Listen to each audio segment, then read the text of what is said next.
de parte de la presidente, la doctora María Luisa Aspe, y del director Víctor Chávez. Sean bienvenidos, saben ustedes que esta es su casa.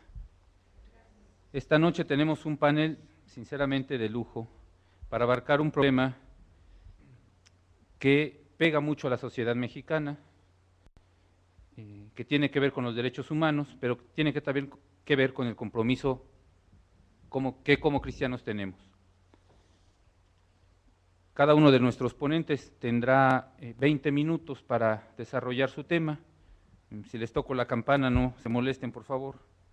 Es en razón de mejor poder entender el problema desde varias perspectivas, y al final tendremos un intercambio de impresiones, un diálogo entre el auditorio, que se convertirá en locutorio, y el panel. Está llegando el padre Alejandro. Estamos empezando apenas este panel. Entonces los presento por orden de aparición. El doctor Rodolfo Soriano Núñez nació aquí en la Ciudad de México, es licenciado en Sociología por la UAM Azcapotzalco, tiene la maestría en Sociología por el Instituto de Investigaciones Mora y es doctor en Sociología por la Universidad Fordham de Nueva York. Ha escrito diversas obras y artículos en revistas especializadas. Menciono dos títulos: En el nombre de Dios, Religión y Democracia en México, y Religión y Democracia en América Latina. Actualmente es profesor de la UAM Azcapotzalco y también de este instituto. Después participará con nosotros el padre Carlos Ceballos Blanco, misionero del Espíritu Santo, sacerdote.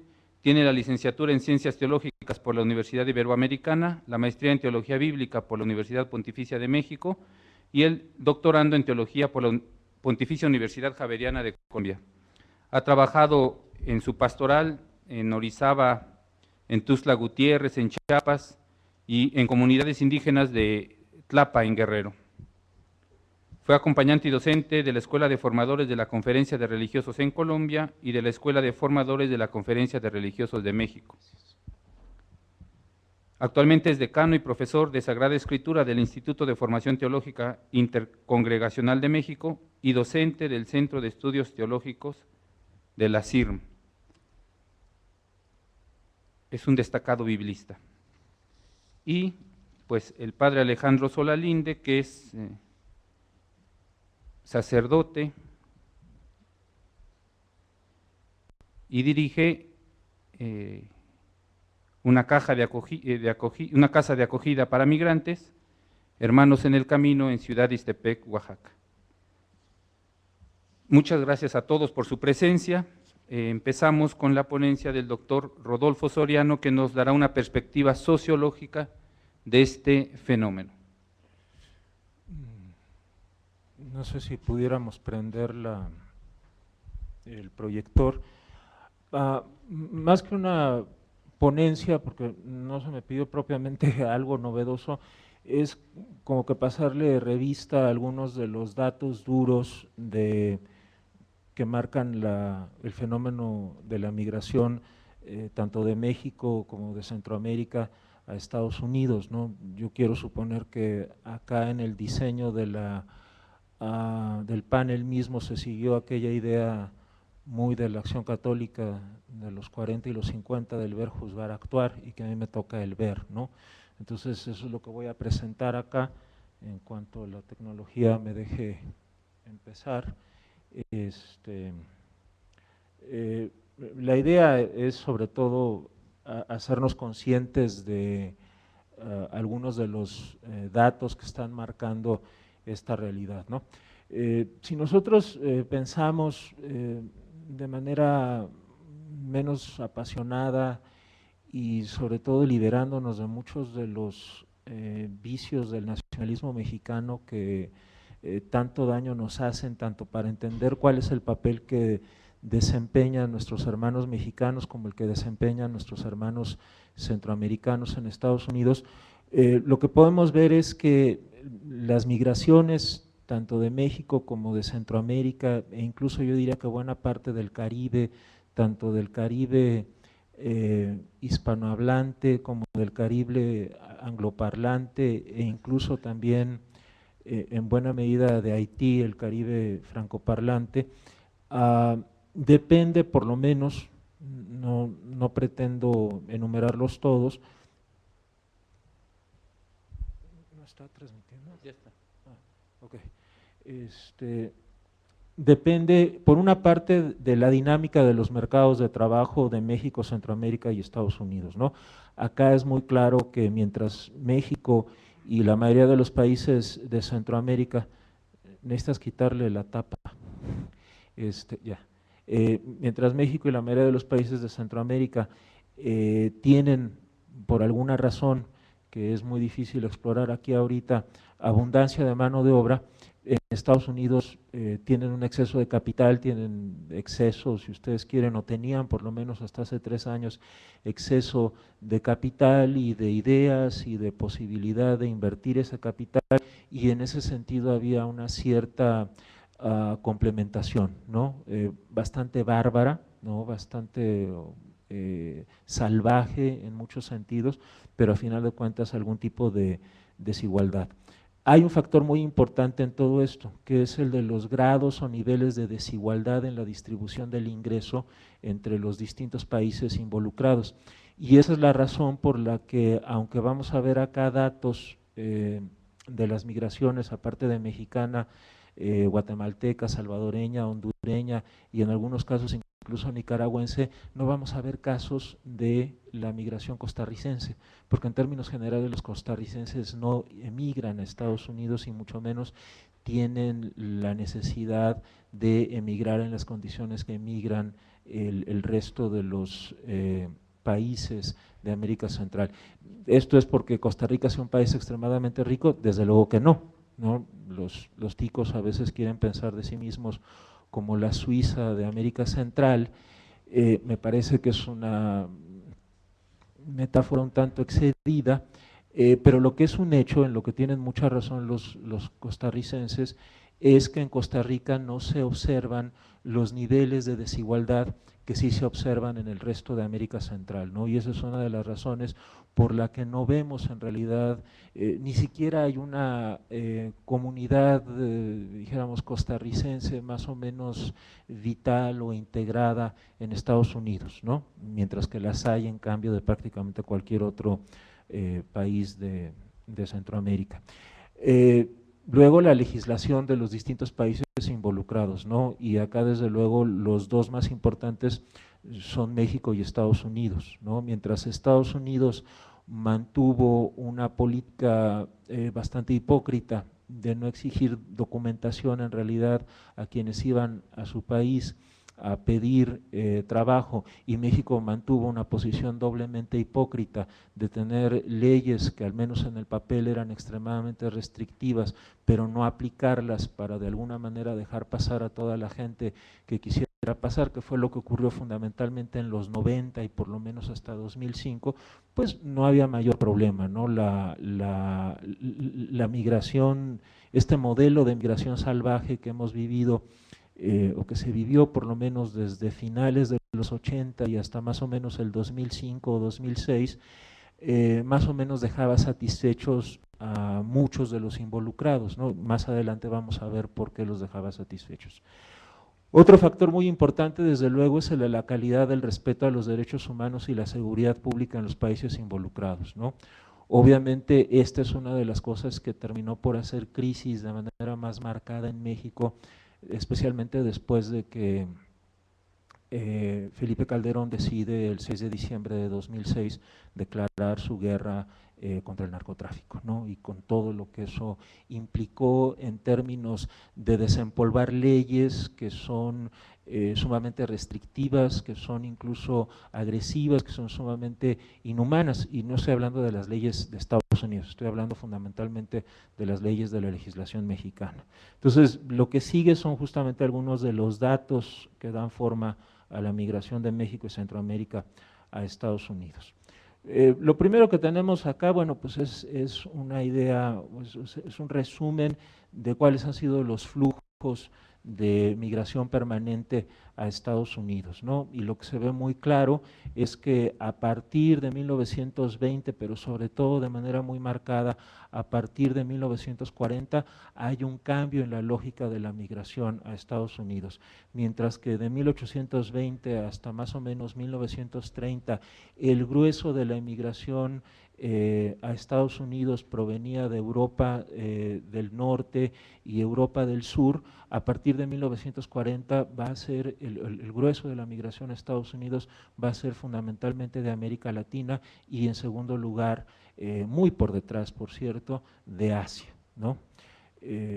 Esto dijéramos que queda más claro cuando vemos cuáles son los números, ¿no? Dijéramos aproximaciones que están cerradas o que se cerraron en el año 2000, que dijéramos el problema que se tiene normalmente con el censo en Estados Unidos es que a diferencia del censo mexicano, que es un censo que verdaderamente se va casa por casa, sea que lo hagan voluntarios como se hacía todavía hasta 1990, o sea que lo haga personal del INEGI que efectivamente va casa por casa.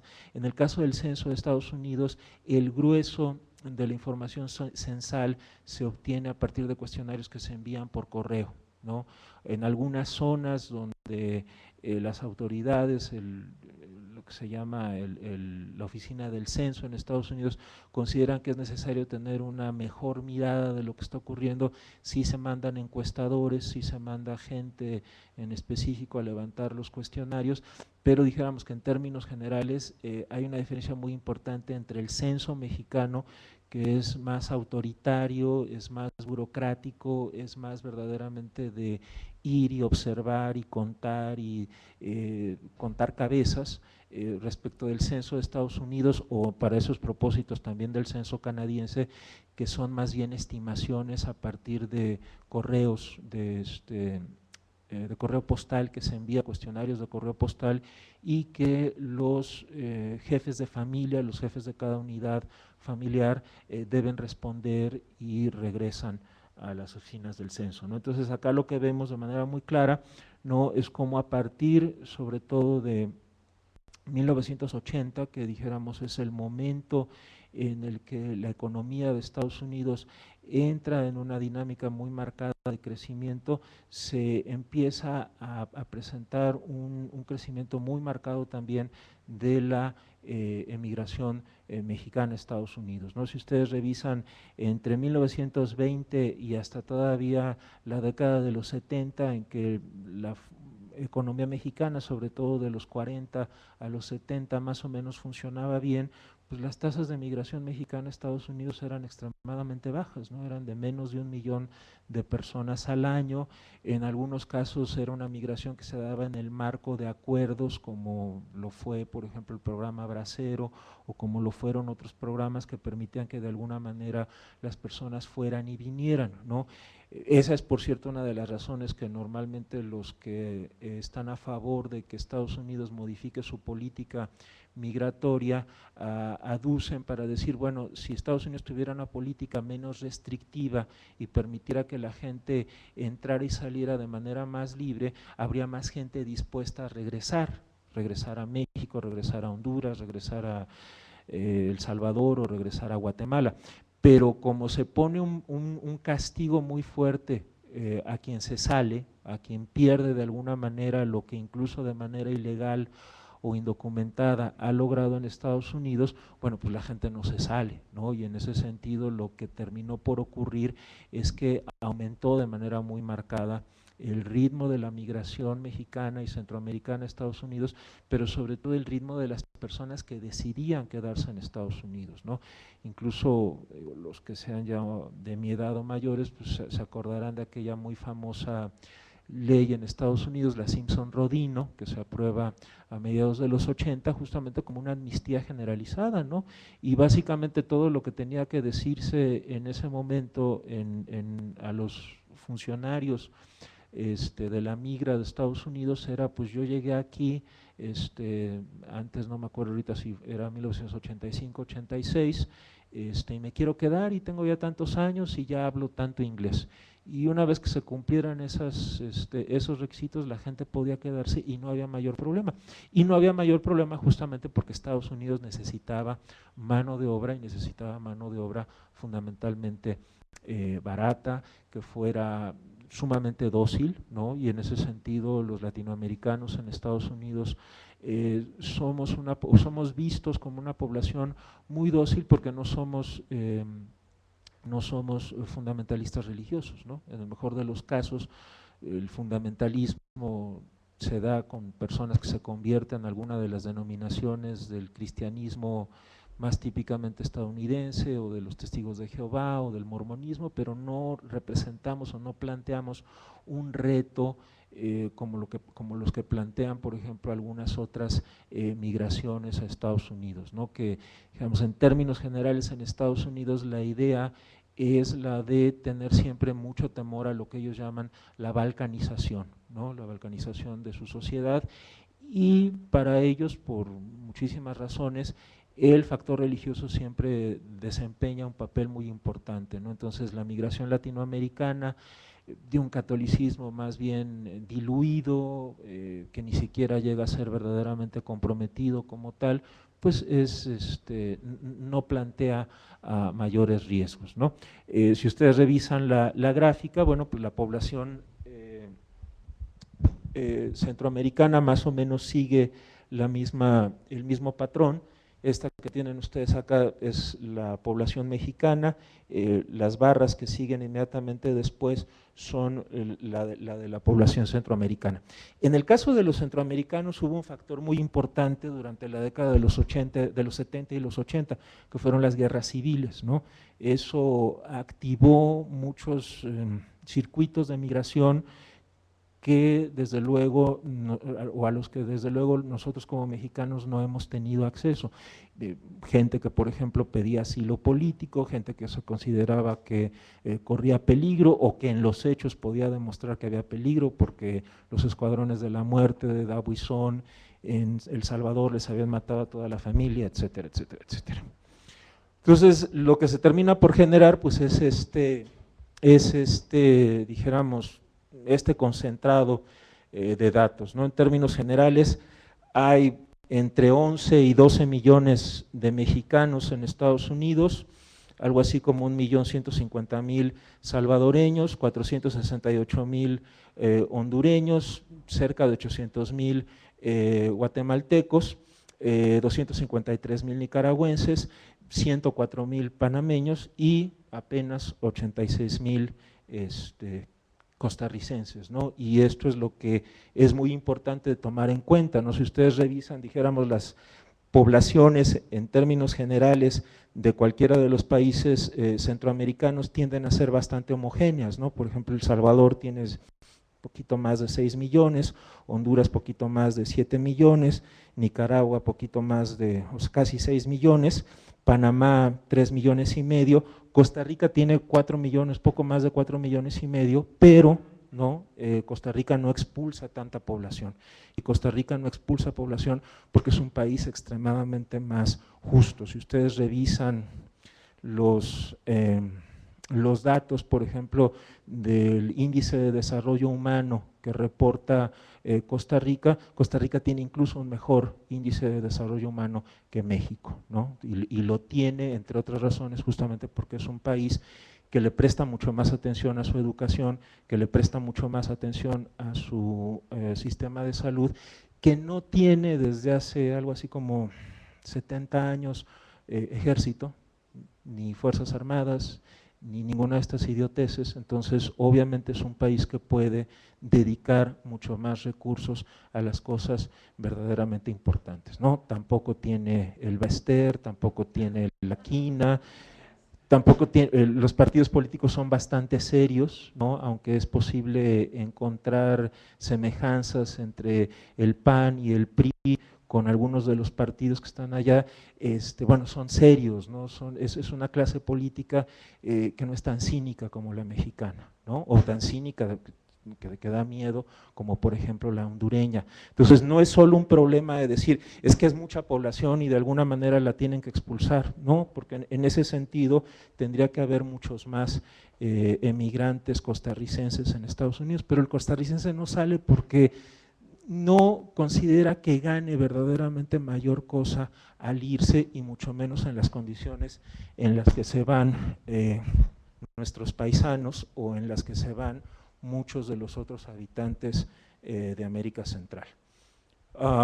Obviamente acá también está el problema, sobre todo en el caso nuestro, en el caso mexicano, que es más o menos la misma situación de Honduras y de Guatemala, lo cual habla muy mal de nosotros como país, ¿no? Porque nos estamos comparando con países que están extremadamente más jodidos que nosotros, de que mucha de nuestra emigración es ilegal, es indocumentada, ¿no? Más aún, si a los mexicanos en Estados Unidos se les aplicaran las mismas leyes que tenemos en México, los mexicanos no podrían estar en Estados Unidos más de 3 meses, ¿no? O sea, y rapidito, porque ahí viene la migra de mexicana, que es peor para un centroamericano que la migra de Estados Unidos, ¿no?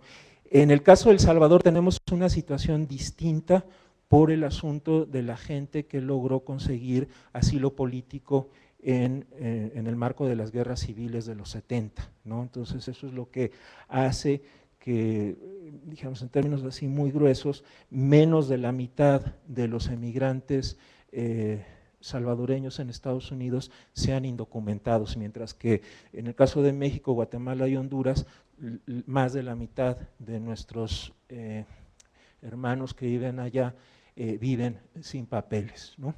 Ahora, otro dato muy importante, desde luego, es el asunto, bueno, ¿y en qué sector están ocupados los emigrantes respecto de la población nativa, ¿no? Entonces acá tenemos primero con la barra de color amarillo como ocre a los varones mexicanos y centroamericanos, la barra de color azul son las mujeres mexicanas y centroamericanas, la barra de color gris son los varones nativos y la barra de color verde son las mujeres nativas, ¿no? Entonces lo que se tiene aquí de manera muy clara, muy marcada, es que el grueso de nuestros hermanos que deciden emigrar, pues se van a los peores trabajos posibles, ¿no? Los trabajos que son más intensivos en cuanto al uso de mano de obra.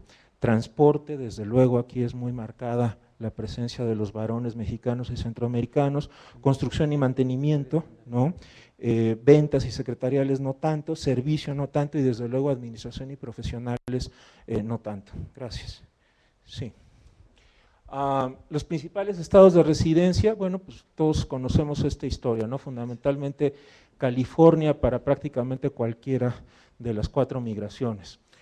Los estados con mayores poblaciones de hispanos, que incluye ciudadanos naturalizados, inmigrantes documentados e indocumentados, Nuevo México, California, Texas, Arizona, Nevada, ¿no? La frontera fundamentalmente con Estados Unidos.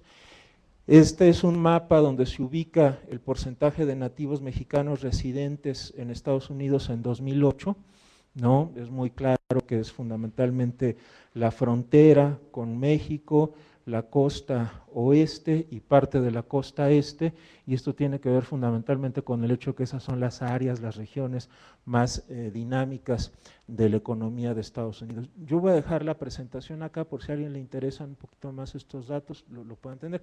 Y acá esto es interesante porque vean ustedes el mapa del porcentaje de nativos mexicanos residentes en Estados Unidos y vean ustedes el mapa de las elecciones de hace 2 días, ¿no? Y verán ustedes que las áreas donde gana Obama son fundamentalmente las áreas donde hay más emigración mexicana, ¿no? Y por eso es que ahora sí el gobierno de Estados Unidos va a tener que dar algún tipo de solución en serio al problema de la migración, porque es muy claro que los emigrantes hispanos sí tuvieron la fuerza para movilizarse en esta coyuntura. El tema de las remesas, que es fundamental en todo esto, ¿no? Vean ustedes cómo creció, ¿no? Los flujos documentados de remesas. Obviamente aquí hay una cifra negra, ¿no? Que no sabemos qué onda, pero dijéramos, estas son las cifras oficiales que el Banco de México reconoce de la migración, ¿no? Y pasaron más o menos de 3,000 de 3 millones, perdón, de 3 millones, de 3,000 millones de dólares de Estados Unidos en 1990 a poco más, a cerca de 22,000 millones de dólares en 2010, y eso ya en el contexto de una crisis muy severa que inicia en 2006. Si ustedes comparan qué tan importantes son los flujos de las remesas en oposición o cuando se les ve al lado de otros indicadores económicos fundamentales, bueno, pues las remesas, si las comparamos con el Producto Interno Bruto, es muy poquito, porque es apenas el 3% del Producto Interno Bruto. Pero si ustedes lo comparan con la inversión extranjera directa, es el 157% de la inversión extranjera directa. Entonces, todos esos gobernadores idiotas que se van a gastar Dios sabe cuántos millones de pesos en buscar supuestamente inversiones en Dios sabe dónde, ¿no? Que se van con una corte que parecen faraones en tiempos de Cleopatra, pues obviamente es absurdo, es dinero echado al caño, porque en los hechos la emigración, las remesas de los mexicanos que viven en Estados Unidos es mucho más eficaz en ese sentido para traer dinero a México. Cuando la comparamos con la inversión pública en desarrollo, es decir, lo que Cedesol tanto cacarea, etcétera, etcétera, Cedesol tricolor en tiempos de Colosio y Cedesol azulita en tiempos del señor Heriberto Félix, o sea, es una babosada verdaderamente lo que está invirtiendo el gobierno de México, porque las remesas representan 11,835% de lo que el gobierno de México le mete al tema del desarrollo, ¿no? O sea, las remesas en ese sentido han sido mucho más eficaces para eso. Si lo comparamos con los bienes exportados, es el 10% de los bienes exportados. Si lo comparamos con los servicios comerciales exportados, es el 142%. Estos son datos, por cierto, de la Organización Mundial del Comercio, del Banco Mundial también, para que no crean que son del PRD o del 132 o de algún grupo radical que esté tratando de desestabilizar a México con estas cosas, ¿no?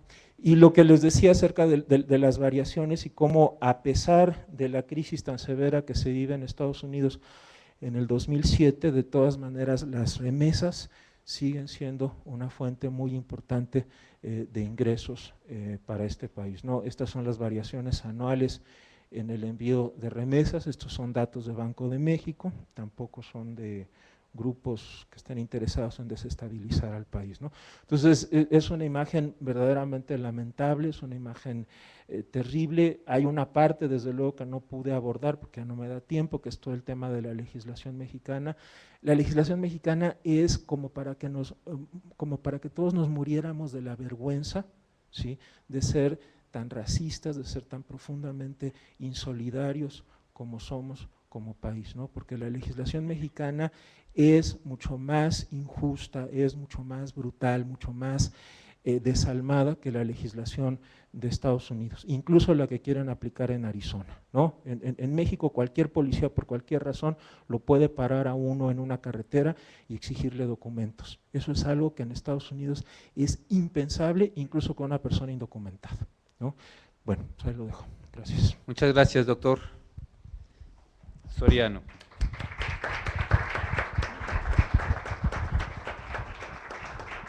Y precisamente este es el esquema que hemos buscado para este foro, el que sigue el método de la doctrina social de la Iglesia: ver, juzgar y actuar. En ese sentido, tenemos la participación, pues desde el punto de vista, digamos así, de lo que dice la palabra de Dios, primer momento del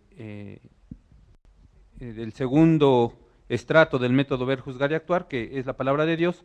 El padre Carlos Ceballos nos dará luz en este sentido. Hay que enviar la señal desde esa máquina, porque esa no está enviando señal ahorita todavía. Eso quiere decir que… No, permítame, es que como esta no venía, me imagino que es esta.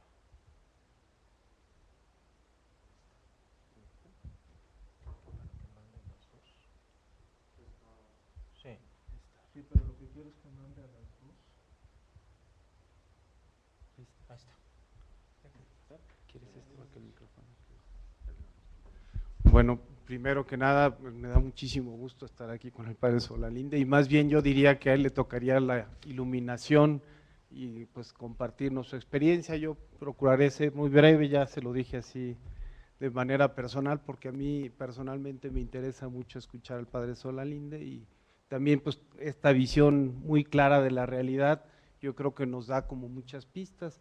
Este tema desde el punto de vista bíblico para mí resulta pues apasionante, porque pues prácticamente yo podría decir que por lo menos desde la perspectiva del Antiguo Testamento, el tema de la migración es un tema presente prácticamente en todo el Antiguo Testamento. Ya veremos cómo en el Nuevo Testamento la visión es distinta, porque la comunidad se convierte en una comunidad realmente incluyente. Hace unos días estaba platicando con una mujer, una judía, que estaba pues así como muy preocupada porque su hermano se iba a casar con una no judía, ¿no?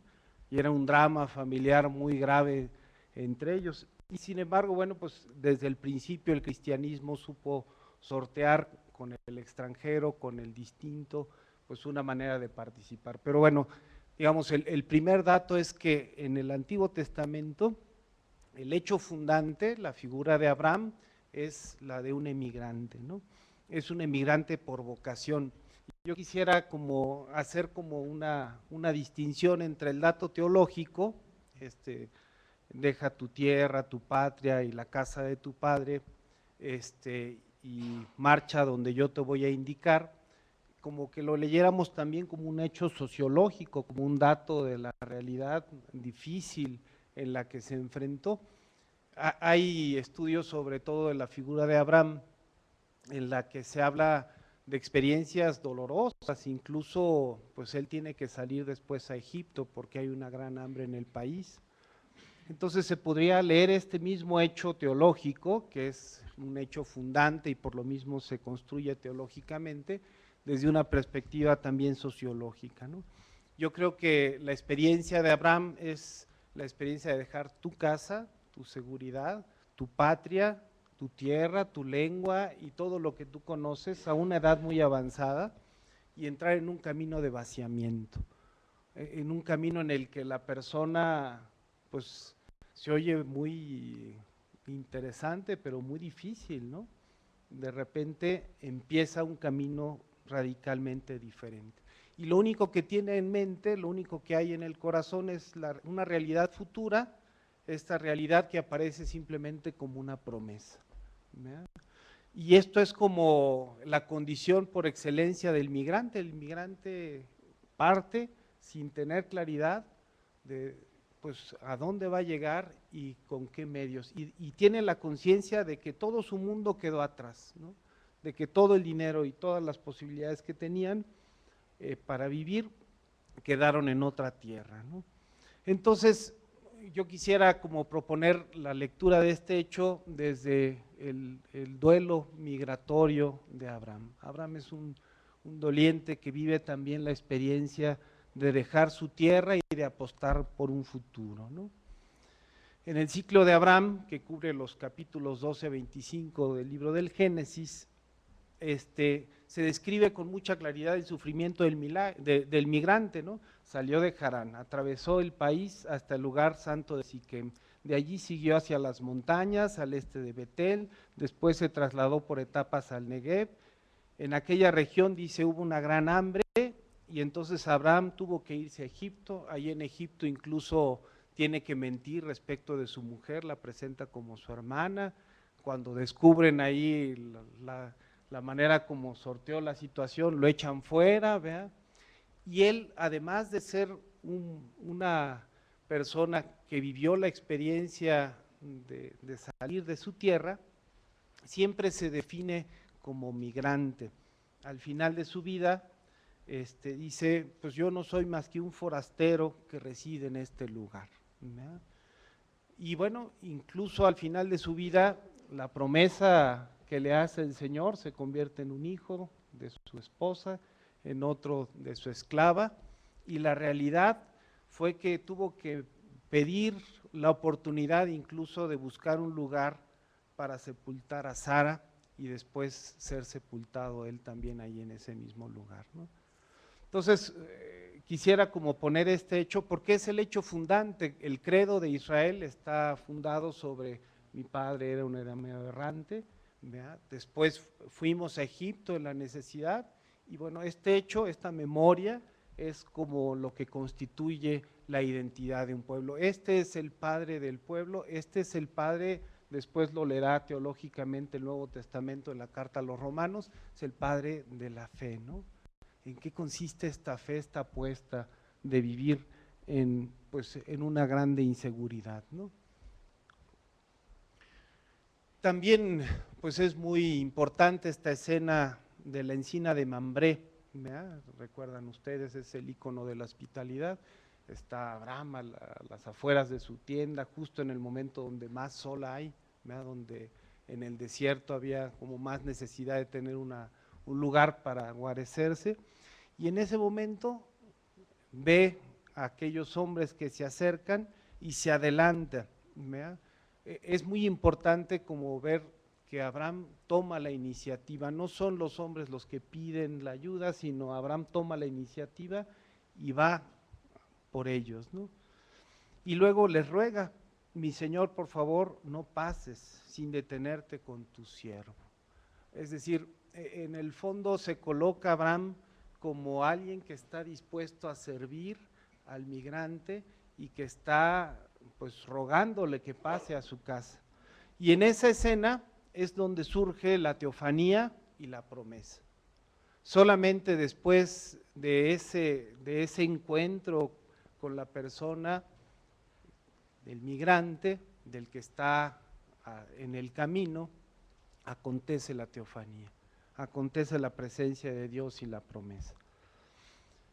En el Antiguo Testamento el término ger, forastero, peregrino, migrante, huésped, foráneo, aparece 92 veces.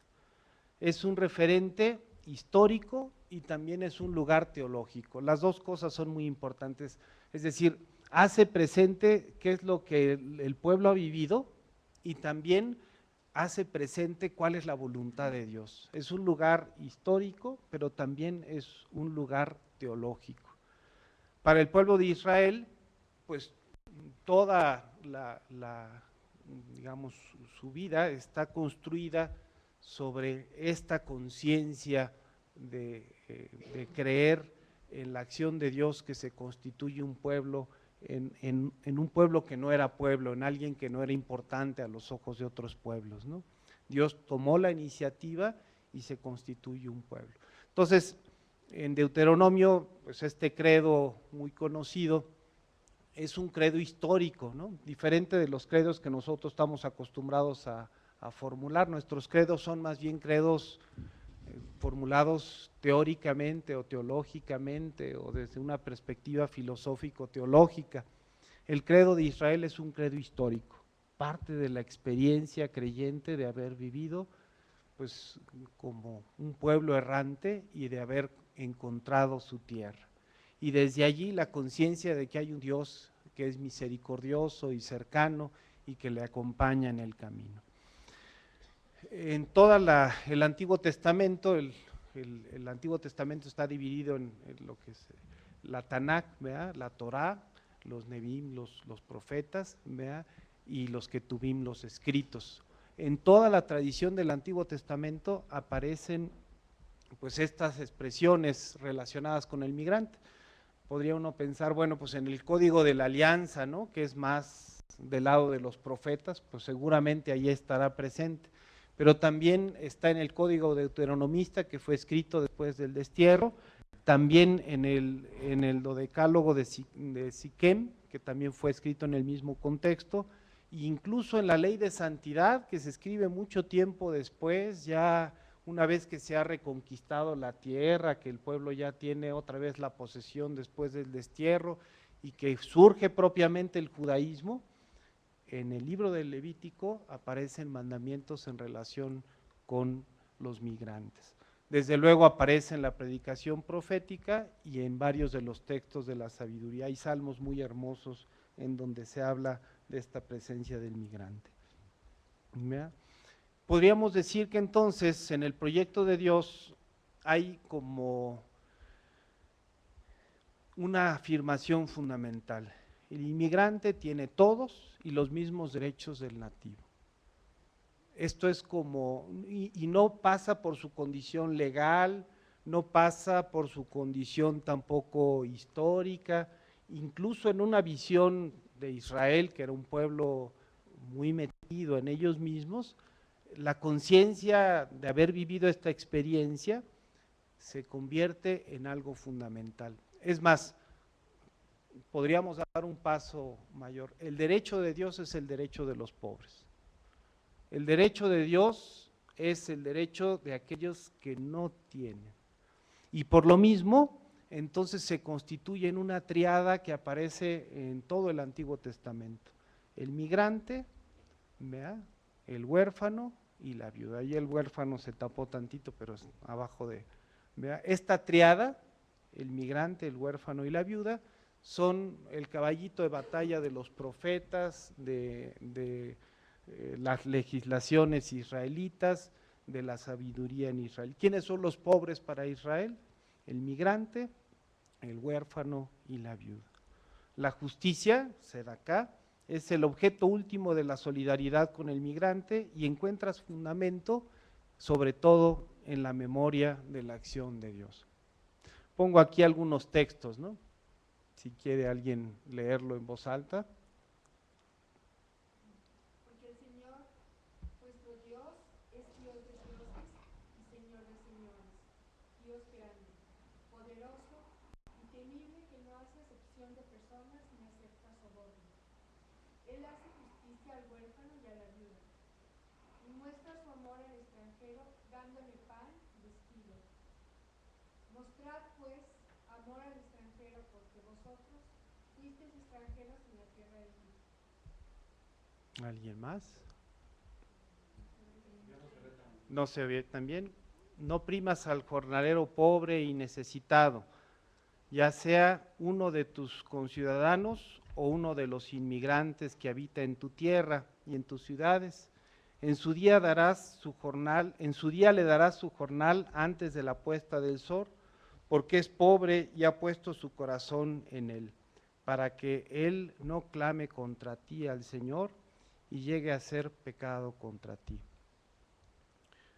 Cuando sigues la mies de tus campos, si dejas en él olvidada una gavilla, no volverás a buscarla, será para el emigrante, el huérfano y la viuda, a fin de que Yahvé tu Dios te bendiga en todas tus obras. Cuando varees los olivos, no harás rebusco, lo que quede será para el emigrante, el huérfano y la viuda. Cuando vendimies tu viña, no harás rebusco, lo que quede será para el inmigrante, el huérfano y la viuda. Recuerda que fuiste esclavo en el país de Egipto, por eso yo te mando hoy cumplir esta ley. Y bueno, este precepto que aparece también en el libro de Levítico, amarás a tu prójimo como a ti mismo, que retoma después Jesús. Cuando un emigrante se establece, va poniendo varios ejemplos en el texto y al final dice, cuando un emigrante se establezca con ustedes en el país, no lo opriman, será para ustedes como un nativo más, lo amarás como a ti mismo, porque migrantes fueron ustedes en el país de Egipto, yo Yahvé te lo mando.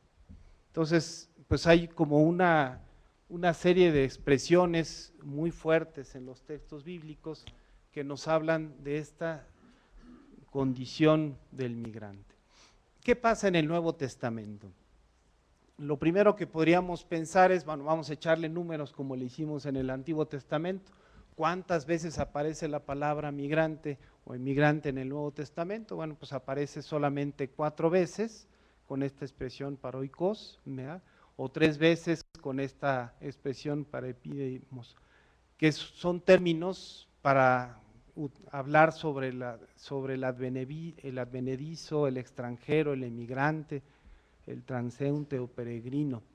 Entonces podríamos decir, bueno, pues entonces no es un tema importante del Nuevo Testamento. Sin embargo, la realidad social del emigrante no está ausente en el Nuevo Testamento, ni en el mensaje de Jesús. Está como muy presente en la vida de las primeras comunidades y especialmente pues en las comunidades petrinas, que son comunidades ya del siglo II, ¿no? ¿Qué podríamos rescatar en este sentido del mensaje de Jesús? ¿Cómo podríamos hablar de Jesús con el migrante, ¿no?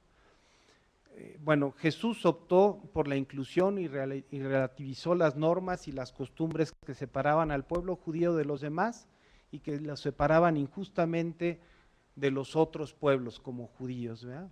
En concreto, le dio durísimo a la ley de la pureza, que es una parte del libro de Levítico, que construye la visión de Dios como si fuera un Dios celoso y que vela por sus propios derechos, ¿no?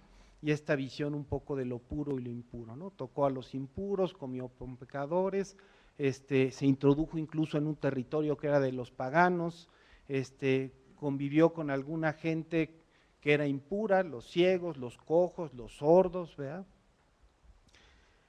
Luego, pues podríamos ver sus parábolas. En todo su mensaje aparece siempre como un dato fundamental la hospitalidad, ¿no?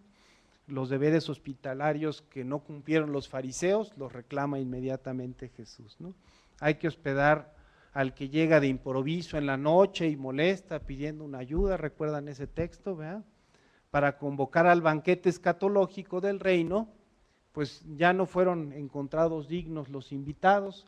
¿Dónde se convoca a los nuevos? En el camino, ¿no? Allí están los del reino, los que no pueden pagar el favor, los que simplemente se les hace un bien por convidarlos al convite del reino. También podríamos encontrar varios episodios en los que Jesús se relaciona con los extranjeros, son muy pocos porque Jesús fue un buen judío y hasta la fecha el judaísmo todavía tiene ciertas reservas con los, no a ayudar al inmigrante, sino sobre todo con los que no son de su pueblo, ¿no? Hay como una solidaridad muy vista primero con los del pueblo, del propio pueblo judío, ¿no?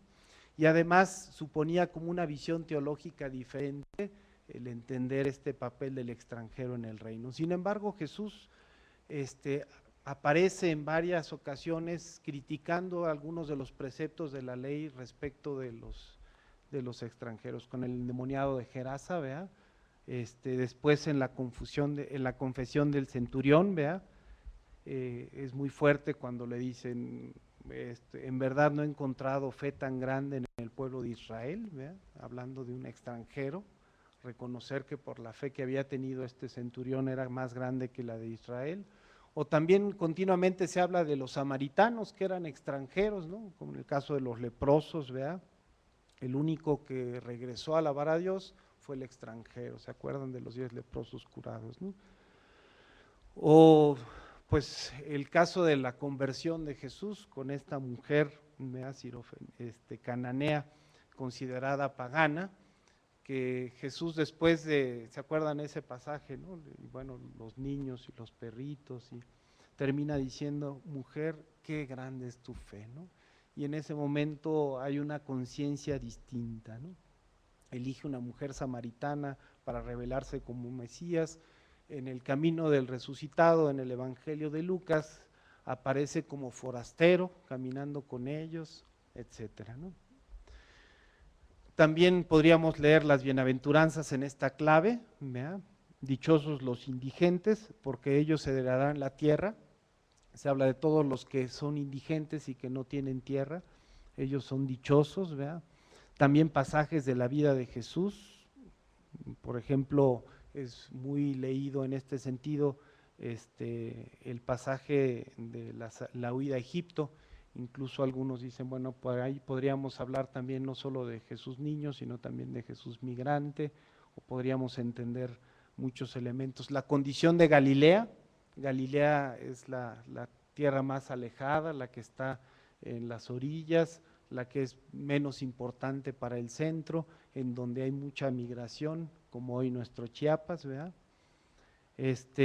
Y también pues la carta magna, porque tuve hambre y me diste de comer, tuve sed, me diste de beber, era extranjero y me recibiste, estaba desnudo, etcétera, ¿no? Bueno, otro dato importante es qué pasa en las comunidades cristianas. Pentecostés igual es un hecho teológico, significa la abolición de todas las fronteras culturales, ¿verdad?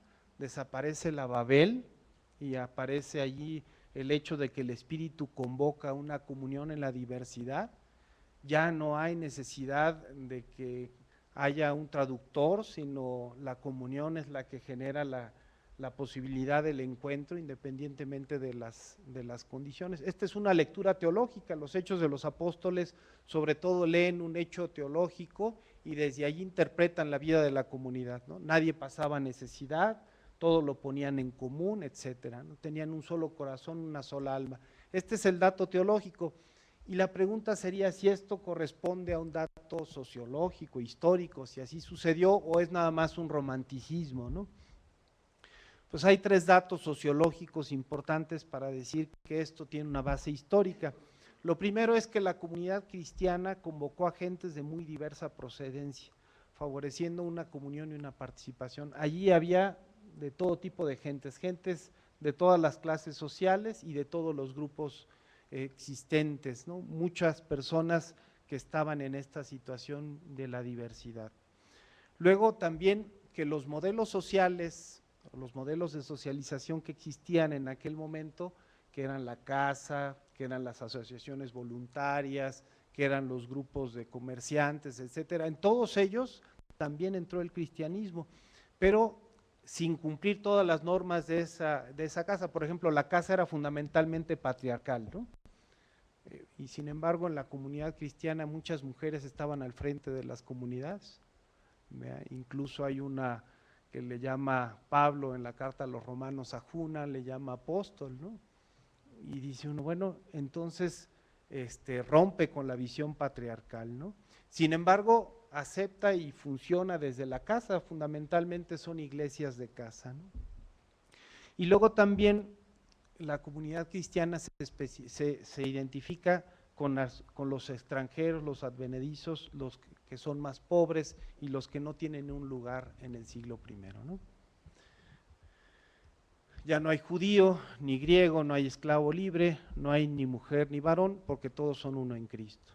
Cristo es nuestra paz, de los 2 pueblos hizo uno solo, derribando todo muro de separación, aboliendo en su carne toda enemistad. Así pues, ya no son extranjeros ni advenedicios, sino conciudadanos de los santos y familia de Dios. Despónjense del hombre viejo y su manera de obrar, revístanse del hombre nuevo por el conocimiento que va renovando la imagen del Creador. Así no hay ni griego ni judío, circunciso, incircunciso, extranjero, bárbaro, esclavo, libre, sino que en Cristo es todo y todos estamos en Cristo. Por tanto, como escogidos de Dios, santos y amados, revístanse de entrañable ternura, de agrado, de humildad, de sencillez y de tolerancia.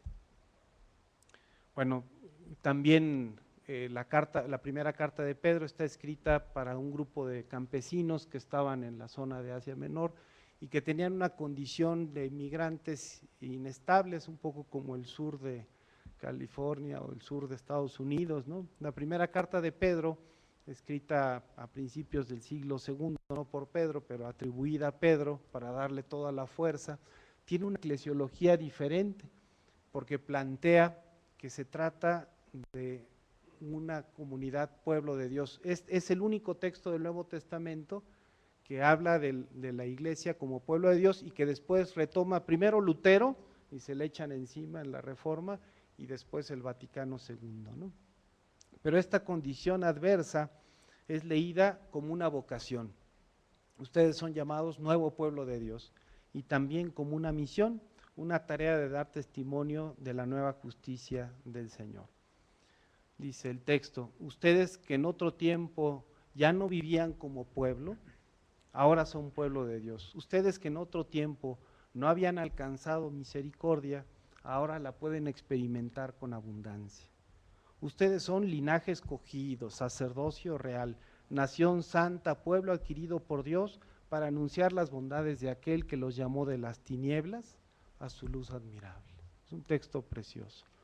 Yo puedo sacar 3 conclusiones de esta revisión bíblica breve. La primera es que la solidaridad con el migrante se sitúa como una exigencia ética y de justicia social ¿verdad?, que está sancionada por la ley del Señor. Es una referencia histórica relevante para cualquier legislación moderna. Ya desde entonces se podía decir que el migrante tenía los mismos derechos que el nativo. Pues si esa es una verdad histórica tan antigua, pues ¿por qué no tenerla en cuenta? La justicia social de la Biblia declara a los migrantes como beneficiarios de todos y los mismos derechos que los nativos. Y esto, pues, como una invitación que viene de Dios. Más aún, la condición de sufrientes, de pobreza de los migrantes, junto con otros grupos vulnerables, los hace destinatarios privilegiados. Y el compromiso con su realidad sufriente es signo de congruencia con la memoria profética del reino y la tradición revelada en la Sagrada Escritura. La congruencia de este compromiso con el migrante es signo, pues, de que estamos del lado de los más pobres y sufrientes. Y finalmente, hay toda una visión teológica del migrante en la Biblia. La condición del migrante se convierte en una especie de paradigma de la vida cristiana, ¿verdad?, y una estrategia social en el horizonte de la fraternidad universal. Pues termino con esta oración que se me hizo muy hermosa, me la encontré por allí. Ahí está la bestia, el ferrocarril, y es la oración de un migrante guatemalteco. Si alguien quiere leerla, si se alcanza a leer. Dios dueño y creador de todo el universo, creador nuestro, corazón del cielo y corazón de nuestra madre tierra. Te pedimos permiso porque hoy vamos a salir pisando otras tierras, tierras de tu misma obra. Tú conoces la razón, tierra nuestra, de nuestros antepasados. Perdónanos que te vamos a abandonar, pero haz que pronto regresemos porque en ti queremos morir. Padres, abuelos de nuestros antepasados, a ustedes que ya gozan la paz con el Creador, dennos sus bendiciones, así como ustedes lucharon por nuestro bien. También nosotros queremos luchar por nuestros hijos y generaciones que vendrán después de nosotros, los primeros emigrantes sobre esta tierra, Abraham y la Sagrada Familia, Jesús, María y José. Les pedimos su protección para que hoy y esta peregrinación que vamos a comenzar sea su santa voluntad. Todo esto te lo pedimos en el mismo nombre de Jesús. Amén. Muchas gracias, Padre.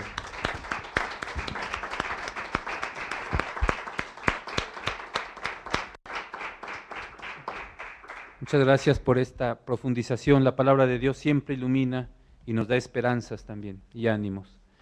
Ahora pasamos pues a la tercera parte de nuestro método con la exposición del Padre Alejandro Solalín de Guerra, director del albergue Hermanos en el Camino, defensor de los derechos humanos de los migrantes. Gracias, Padre. Gracias. Pues muy buenas noches a todas y a todos. Qué bueno que Rodolfo y Carlos nos hicieron favor de dar este magnífico marco de fe y de significado para nuestros hermanos migrantes. Yo quisiera tratar de compartirles una visión de fe desde esta experiencia de transmigrantes, migrantes, pues también migrantes en retorno, migrantes atorados que no encuentran su camino, de esas personas que hoy llaman la atención y que la Iglesia dice son signos de los tiempos. Impresiona ver, a mí me impresiona ver ese paso continuo de migrantes que no para. Y dice uno, a lo mejor aquí, ahora sí, ya se va a acabar. Uno ve las condiciones tan difíciles que cada vez se van dando para ellos. difícil es en sus lugares de origen. Ya Rodolfo habló de eso, y es difícil que en sus lugares de origen encuentren las condiciones mínimas para tener una vida humana. Hablo en general. Ahorita voy a hablar un poco de las mujeres. El hecho de salir ya de sus comunidades de origen, sus países, significa una violencia. Es una violencia. ¿Por qué tienen que salir? ¿Por qué tienen que dejar su tierra? ¿Por qué? Y tal pareciera que salen y a nadie le importara. Nada más de El Salvador, están saliendo 700 personas diariamente de El Salvador. Y su gobierno, según la vicecancillería, la Cancillería, hace como 2 meses, dijo, allí mismo en San Salvador, que el gobierno estaba preocupado, porque están llegando al límite de emigrados tolerables para asegurar el crecimiento del Salvador. Se van a quedar sin mano de obra, se van a quedar sin una población que pueda asegurar el progreso, el desarrollo del Salvador. Siguen saliendo. Yo un día, me gusta decir esto porque es terrible. Cuando ustedes se acuerdan que el presidente Calderón hizo unos operativos, primero debutó en Michoacán, luego siguió en el sur, en la frontera sur, y durante un tiempo estuvo reprimiendo el flujo migratorio, indirectamente, porque al estar haciendo ese operativo, ellos no venían, y los pocos que estaban, pues migración los repatrió. Entonces, ahí se detuvieron. De repente, se dejan venir, ¿verdad? Ahí por abril y mayo, y fíjense, el día que más ha llegado gente al albergue fue el 26 de mayo de 2007. Llegaron 2,000 migrantes en un solo tren. Al albergue, afortunadamente, nada más entraron 1,200 personas. 800 se quedaron allá. Yo les digo esto porque era una acción completamente obstructora del flujo migratorio, y los migrantes sabían que no podían ir. De repente nos hablaban por teléfono, ¿verdad? Y nos decían, ya hay paso, es lo que decían ellos, o no, para pasar. Ellos seguían pasando, sin embargo, llegó un momento que migración fue despiadada con ellos, fue despiadada. Yo les digo esto como antecedente de lo que de mi reflexión.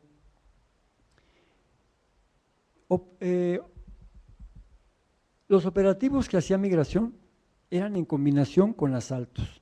¿Coincidencia? Por ejemplo, al principio de 2008, todo el principio de 2008 hasta marzo, enero, febrero, marzo, hasta el final casi, había un asalto a mano armada con arma de fuego. Ya esto siempre fue en territorio oaxaqueño, entrando a territorio oaxaqueño, en las Anonas, en Chahuites, perdón. En las Anonas, otro asalto con arma de fuego. Un tercer evento en La Palma, que eso ya pertenece a otro municipio, pero ahí, fíjense, movilizando toda la Armada de México, la Marina, contra los invasores. Toda la Marina. Hubieran visto cómo se veían esos camiones impresionantes, así medios verdes, medios grises, concentrados en una depresión de tierra, como un hoyo, ¿verdad? Ahí estaban metidos como escondidos, como si fuera una guerra. Y cuando llegaban los migrantes, entonces empezaron a salir, rodearon toda del puente donde está la Palma, que es un lugar baldío, donde hay muchas espinas, terrenos, animalitos y milpas, pero ni milpas, es bien seco aquello. Entonces, hay un tercer evento, rodean y aseguran, elegantemente, eufemísticamente dicen, aseguran, agarraron, detuvieron de una manera brutal, brutal.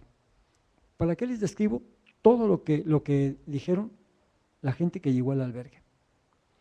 Pero por si fuera poco, todavía unas horas después, llegan antes de Juchitán. Los que conozcan Juchitán saben que es la ciudad más importante, comercialmente hablando, pues del Istmo, ¿no?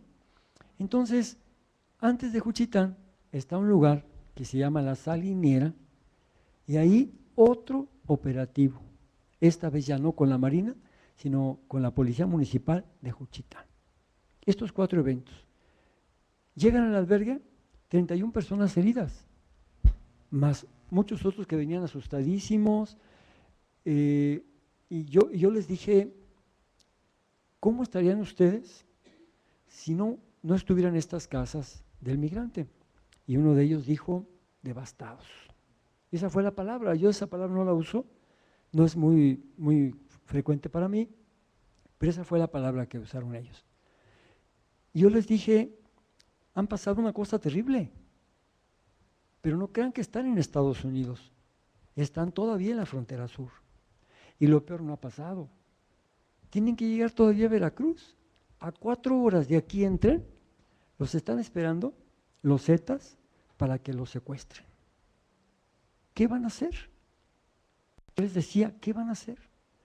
Y decía uno de ellos, no, pero Dios va con nosotros. Fíjense, el sentido de la fe. Que ahorita les voy a hablar de eso. No, es que Dios va con nosotros. Sí, va con ustedes. Pero a pesar de que Dios va con ustedes, también los están esperando los Zetas y los van a secuestrar. ¿Qué van a hacer? Y dicen, pues seguirle. Esa fue su expresión.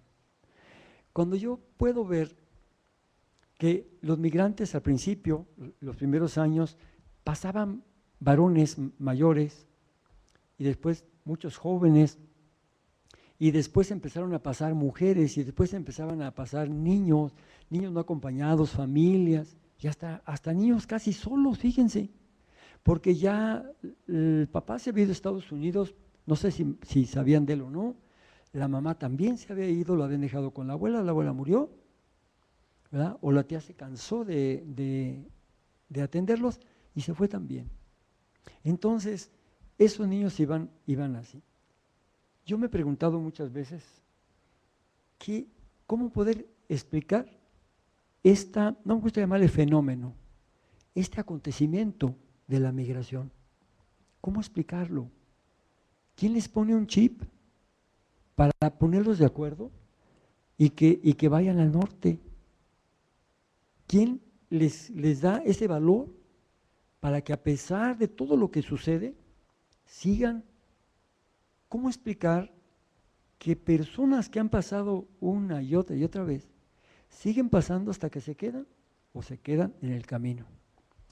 Yo hablaba con un joven guatemalteco que había pasado 8 veces, y no era pollero, 8 veces. Y yo le decía, ¿pero por qué quieres llegar a Estados Unidos? ¿Por qué? ¿Por qué no te quedas mejor en México? Busca un trabajo, tú eres una persona trabajadora, ¿por qué no? Y dice, no sé, pero quiero ir allá donde van todos.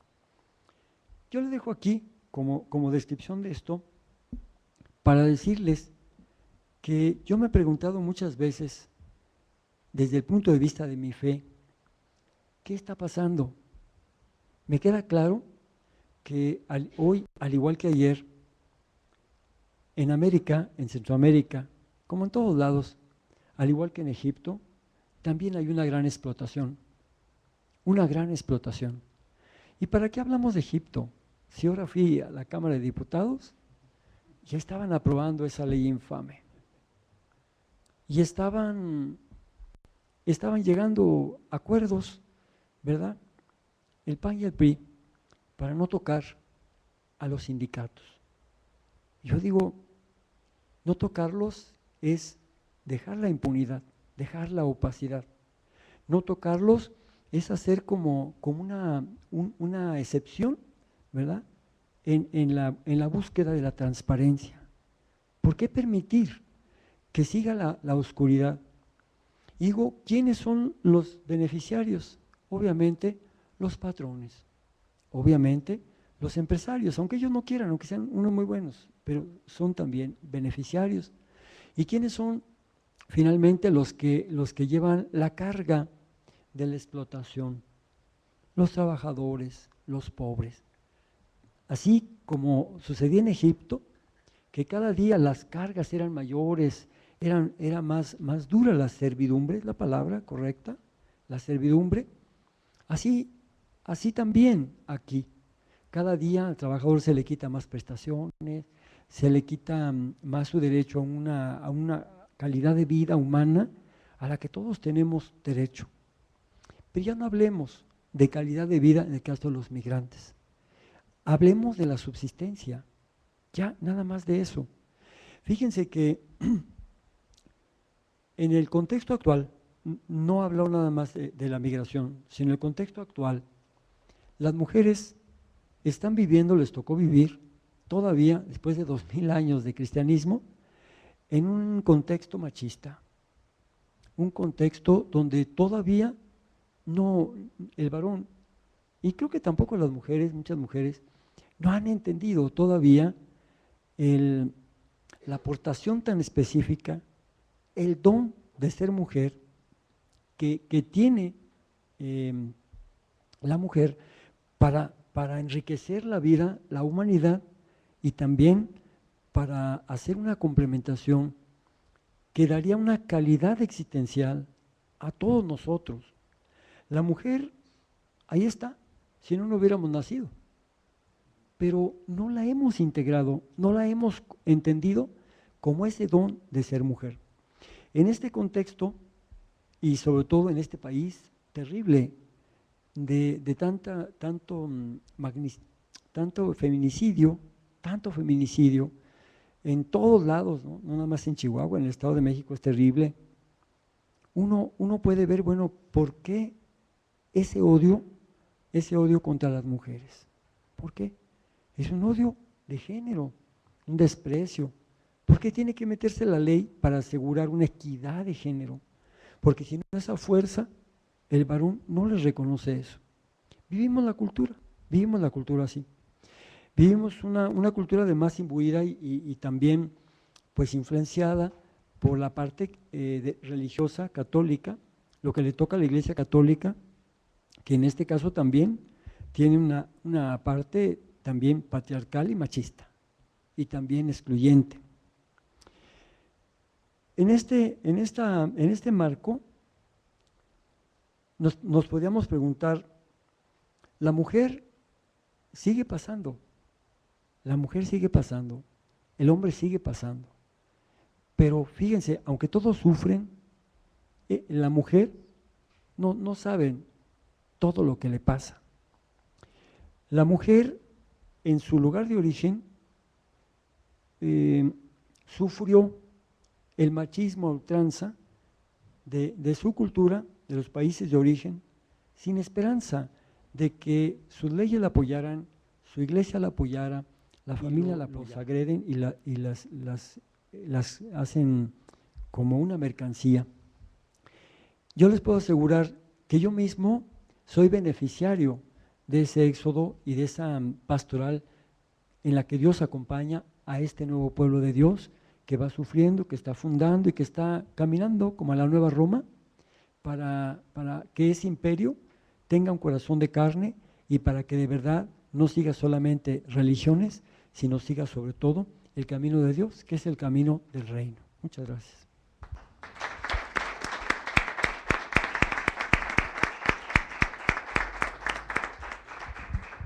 Muchas gracias al padre Alejandro, que pues nos da también su experiencia, la dificultad que enfrenta, pero también la esperanza de que como cristianos podemos tener un mundo mejor.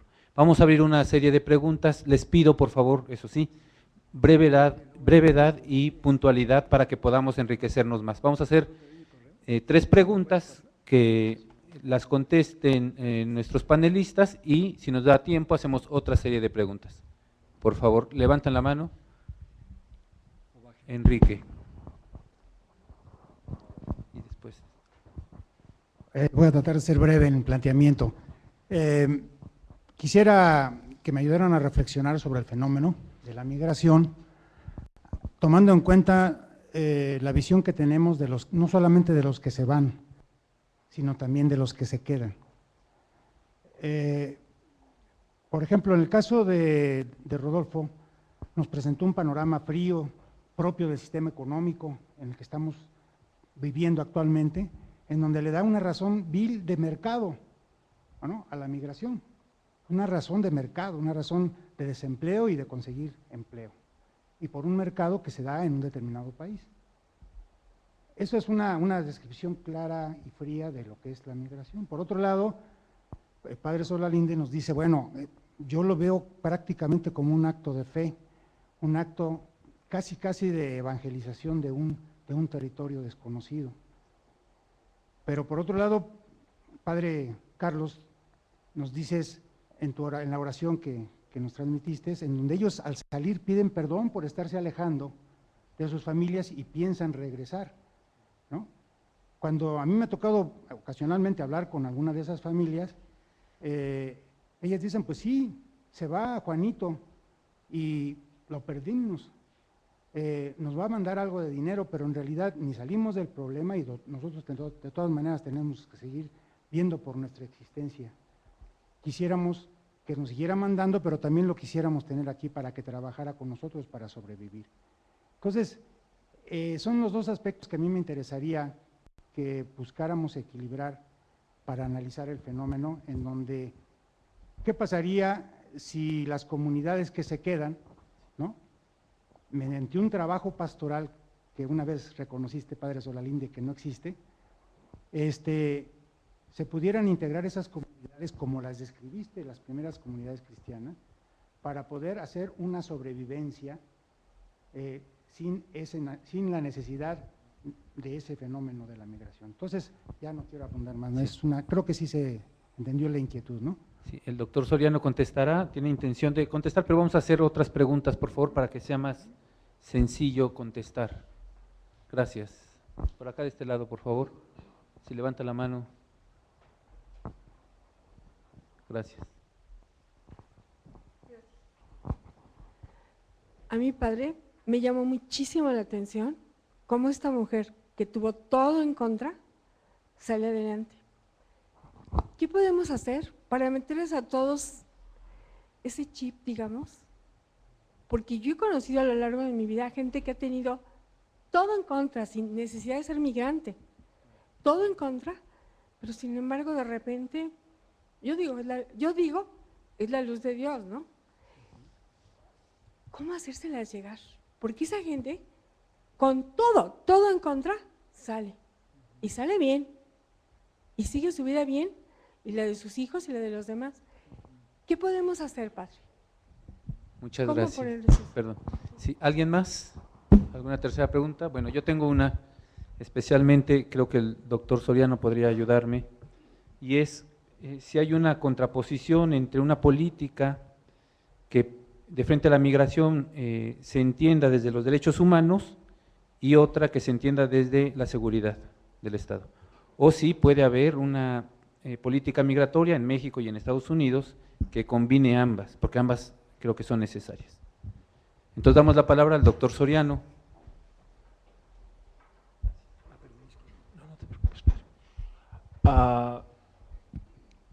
Yo creo que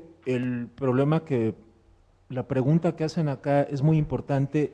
No me fue posible ya hablar más, pero obviamente hay una dimensión política de este problema, que de alguna manera tiene que ver con este asunto que a mí me parece muy peligroso lo que usted dice de meterles este chip, porque el problema es que muchas veces nos enteramos de quienes triunfan y de quienes efectivamente logran vencer todos esos obstáculos, pero esas historias de éxito terminan, que en el mejor de los casos van a involucrar al 1% de los casos, terminan por esconder lo que le pasa al 99% de las personas, que puede ser que mueran en alguna de las cañadas de la frontera entre México y Guatemala, que puede ser que se caigan de la bestia, que puede ser que al llegar a Saltillo los maten, que puede ser que llegando al Paso los regresen.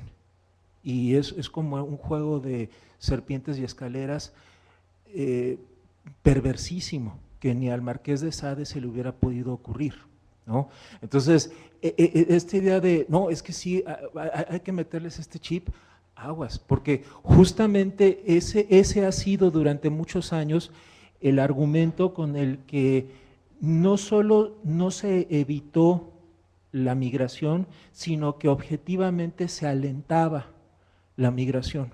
Y yo presenté la razón por la cual se alentaba la migración. O sea, pónganse ustedes a pensar la bolsa de recursos que implica el que nuestros hermanos mexicanos que están allá, y yo no tengo familia allá, yo viví 7 años allá, pero viví mientras hice el doctorado, no tengo familia, no tengo la experiencia directa de la familia de migrante, pero me tocó conocer a muchos migrantes que estaban allá de manera indocumentada, ¿no? Muchos de ellos llegaron justamente alentados, si no directa, indirectamente, por un modelo de desarrollo económico que los obliga, que los orilla justamente a decir, no, pues mire, es que no hay oportunidades acá, ¿no? Y como estamos con esta idea de somos optimistas y somos triunfadores y estilo núcleo radiocentro y todas estas ondas, hasta de Dianética y por ahí. No estoy diciendo que el asunto acá, no lo tome personal, el asunto acá es que no nada más usted lo dice.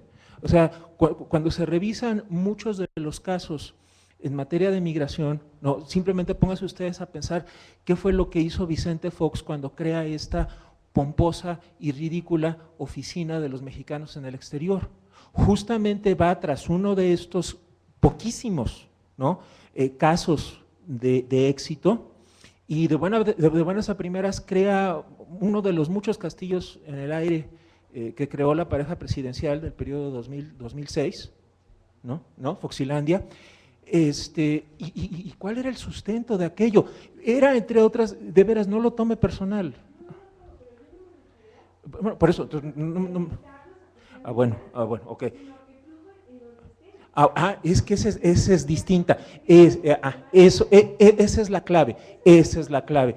Esa es la clave justamente, y para eso lo que se necesita es cambiar el modelo de desarrollo y para eso lo que se necesita es una política que verdaderamente responda a las necesidades de esas personas, ¿no? Ahora, el problema fundamental acá de México en este sentido fue que en algún momento Jaime José Serra Puche, que uno de estos Chicago Boys que estuvieron orbitando cerca de Carlos Salinas de Gortari, se le ocurrió decir aquella babosada de la mejor política industrial es no tener política industrial, ¿no? Entonces el país prácticamente dijo, pues renunciemos a cualquier posibilidad de orientar el desarrollo en México, ¿no?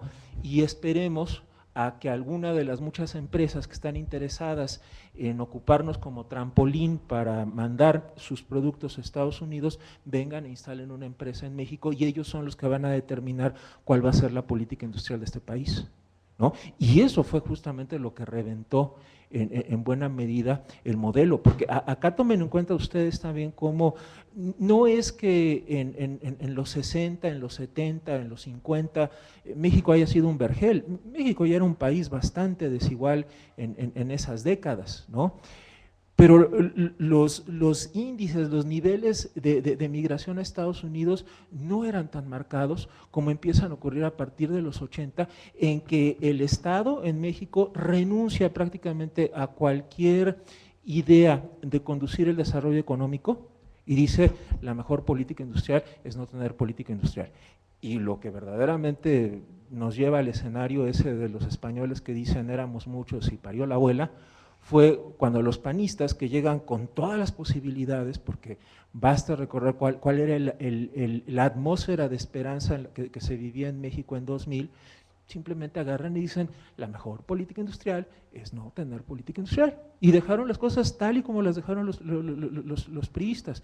Y lo grave viene justamente en 2006, cuando sin que hubiera necesidad de que verdaderamente se lanzara el tipo de política idiota, idiota en el sentido griego, de que se niega justamente a la discusión de la cosa pública, de Felipe Calderón, se opta justamente por una política supuestamente de seguridad nacional, que en los hechos lo que terminó por hacer fue poner al descubierto, ¿no?, todas estas vísceras profundamente tumorosas del sistema político mexicano, ¿no?, y en las que efectivamente, bueno, se han tenido que impulsar una serie de reformas para modificar la manera en que operan algunas de estas, algunos de los órganos del Estado que tienen que ver con esto, pero seguimos en México en el escenario en el de que la Policía Federal Preventiva o el Ejército o la Marina o la Policía Judicial o Ministerial, como según el caso en cada uno de los estados de la República, o incluso las policías preventivas, lo pueden detener a uno por las mismas razones por las que el sheriff Arpaio, que tanto odiamos en México, quiere detener a mexicanos y a migrantes de otros países en Estados Unidos, por cosas como el color de la piel, ciertos rasgos fisonómicos, si no eres güerito, si me das la impresión de que tú no naciste aquí, de que vienes del otro lado, entonces te detengo. Y eso es lo que se hace, y basta que uno tome un camión de segunda, de esos que van puebleando a Oaxaca o a Veracruz, a cualquiera de estos lugares, o poner un poquito de atención cuando va uno en el carro, qué es lo que están haciendo los elementos de la Policía Federal Preventiva o del Ejército, deteniendo camiones, especialmente los camiones de segunda o los camiones de redilas que llegan a llevar personas, y los detienen, y sin ninguna doctrina de causa probable, ¿no?, que al menos en ese sentido en Estados Unidos el asunto de la causa probable es fundamental. A mí no me puede detener en Estados Unidos un policía nada más porque le parecí demasiado moreno para su gusto. Tiene que haber una causa probable para que a mí me pueda detener. En México, cualquier policía e incluso el Ejército, ¿no?, lo puede detener a cualquier persona, y lo hacen con los autos, ¿no? Yo viajo mucho y constantemente me veo sometido al interrogatorio de a dónde va, de dónde viene, en qué trabaja, qué hace, a qué se dedica. Y voy solo en mi auto, ¿no? Pero, y se dan cuenta de que se están metiendo con alguien que no les va a aceptar el juego.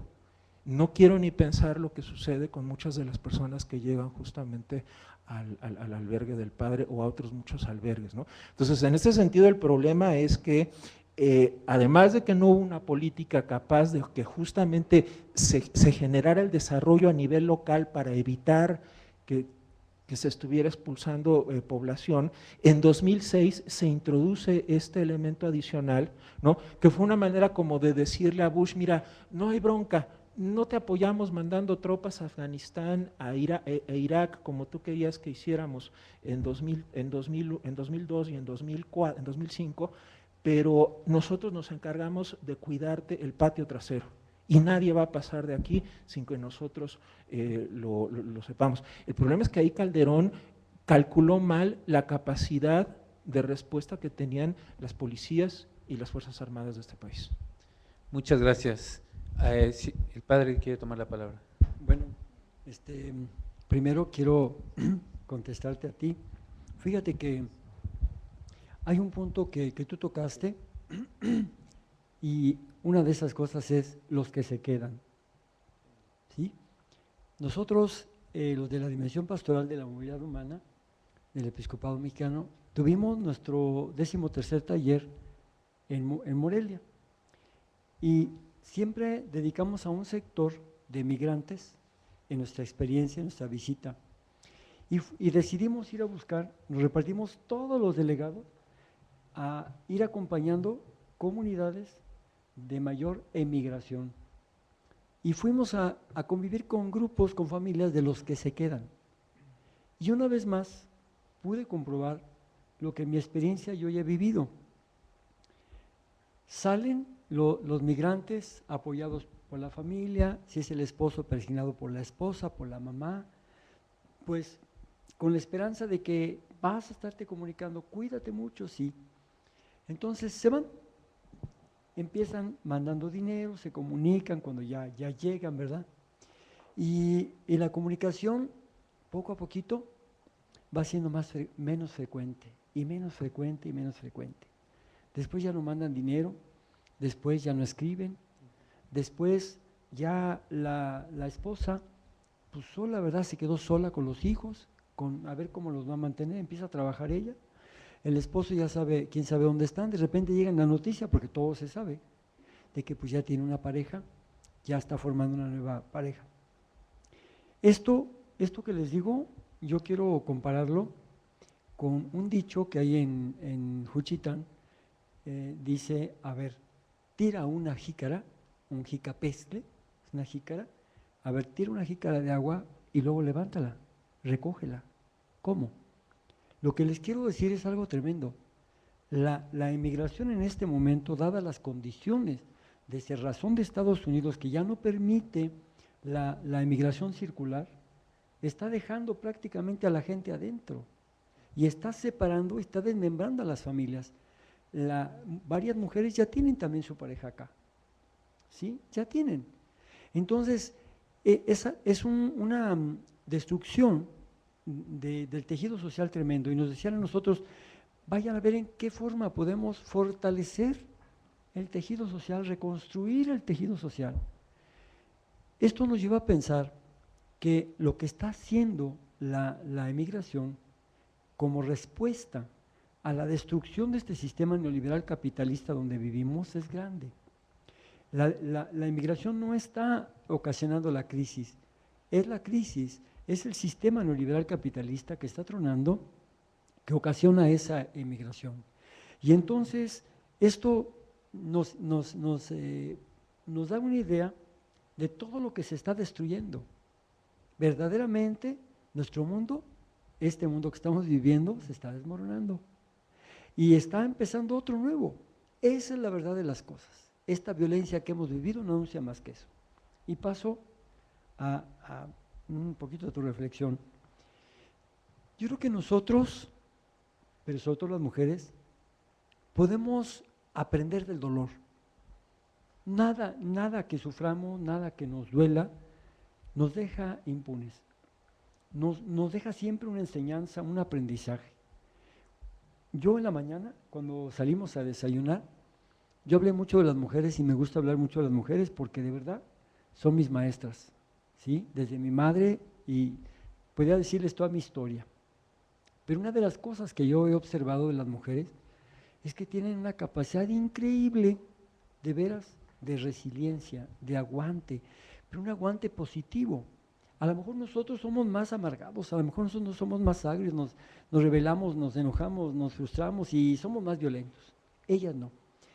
Ahora que en este año al principio estuve con Cristina, para adelante con Cristina, en Miami. Y yo siempre había querido saber qué pasaba con las mujeres migrantes que pasaban de aquí. Y me encontré 6 mujeres, 5 centroamericanas y una mexicana. A todas les había ido igual, golpeadas, violadas, bueno, una cosa horrible todo lo que ellas contaban. Pero había una, fíjense, una que fue violada por mucha gente en condiciones terribles, y ella llegó a Estados Unidos y llegó embarazada, la embarazaron. Y la primera reacción que le decía a toda la gente, ¿sabes qué? Pues no, abórtalo, porque no. Y ella dijo, pero es un niño, es un ser humano, ¿qué culpa tiene? Sí, pero toda la vida vas a andar cargando con hijo de la violación y que no vas a saber ni de quién, ni esa forma tan violenta y no sé qué. Y ella valientemente dijo, no lo voy a abortar. Y lo tuvo. Cuando Cristina le pregunta, oye, tú eres muy valiente, tú hiciste eso, sí. ¿Y qué fue de ese niño? Y le dice, ahí en el programa, le dice, ahí está, es aquel joven de 19 años, Jonathan. Ella se volvió a casar, más bien no se había casado, se casó. El papá, desde pequeño, adoptó a Jonathan como su hijo, y ella no pudo ya tener hijos, ya no pudo tener hijos, no volvió a tener hijos ella. Yo me tocó cenar con Jonathan, y yo le decía, oye Jonathan, ¿cómo te sientes tú? Porque a esa gente hay que hablarle como ellos están diciendo las cosas como son. No, ni siquiera un lenguaje simulado.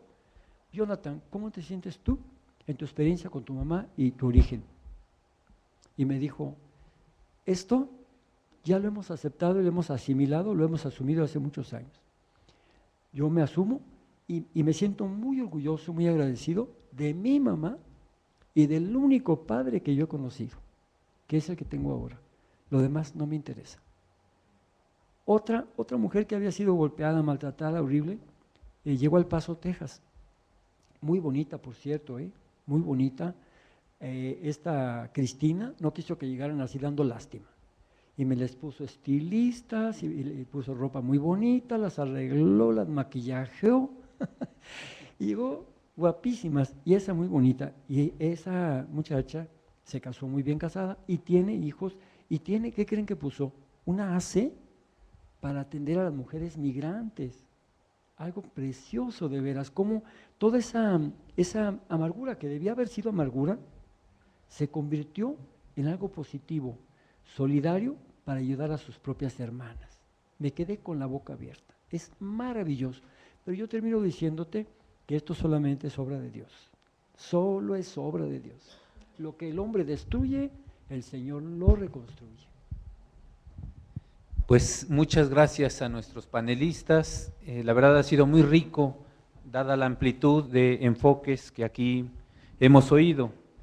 Antes de despedirnos y de pedir un aplauso para ellos tres, quisiera decirles que aquí en Indosoc tienen ustedes su casa, que nosotros estudiamos, reflexionamos, incluso proponemos líneas de acción sobre temas fundamentales de la vida social, temas como ciudadanía, derechos humanos, libertad religiosa, democracia, migración, y lo hacemos por medio de muchos cursos, talleres, conferencias.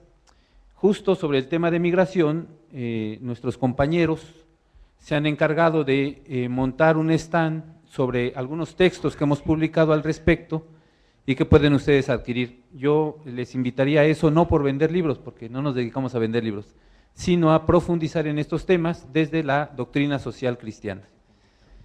Y también, bueno, a mí me llama a la reflexión este panel, porque no se trata nada más de caer en la indignación, de si los migrantes sufren estas violaciones terribles que sufren a los derechos humanos, sino que también nos llaman a la acción. De nada serviría ser unos indignos toda la vida si no hacemos nada. A propósito, encontraba yo unas líneas de un escritor argentino, no los voy a aburrir, ya estoy acabando, pero quisiera cerrar con estas palabras de Borges, que escribió en un ensayo: cada persona que pasa por nuestra vida es única, siempre deja un poco de sí y se lleva un poco de nosotros. Habrá los que se llevan mucho, pero no habrá los que no nos dejarán nada, siempre nos dejan algo. Esta es la prueba evidente de que dos almas no se encuentran por casualidad, que este encuentro nos haya enriquecido tanto a panelistas como a todos los demás participantes. Y aquí tienen su casa en Indosoc. Pido un aplauso para nuestros tres invitados de gusto.